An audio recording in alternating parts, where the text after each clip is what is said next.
kali saacadu markay ahayd 10kii barqanimo ayaa waxa la soo qabtay nin lagu magacaabo deeqo aad arkaysaan deeq la yiraahdo magaciisa ninnimo uu ku sheegto laakiin magaciisa dhabta la yiraahdo deeqo Cabdullaahi Aadan oo in muddo magaaladan ku noolayd oo matalaysa inay nin tahay dumar badan xiriir la yeelatay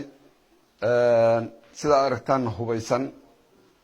oo magaaladan muddo badan dhex maraysay iyadoo nin ah waxaan ku guuleysanay inaan helno muddo dheer ka bacdi inaan gacanta ku soo dhigno deeq oo magaciisu deeqa yahay baaritaan dheer ka bacdi waxaan ogaanay inay tahay qof haween ah ujeedada iyo danta ay kala hayna wali hadda baaritaan bay ku jirtaa waxaan noo cadeeyay ciidanka booliiska haween baa ku jira baaritaan ay ku sameeyeen baa waxa ka soo baxday inay tahay qof haween ah waxay u isticmaali jirtay nin ahaan oo qalabka ninkay ka dhiganaysay dhexdu ugu xirnaa markii baaritaanka lagu sameeyay waxa ka soo baxay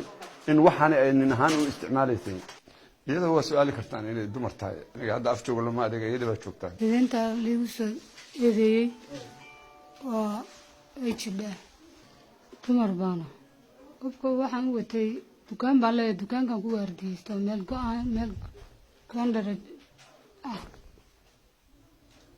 qofna kuma dilaan qofna wax kuma yeelo gabadhan gabar cunug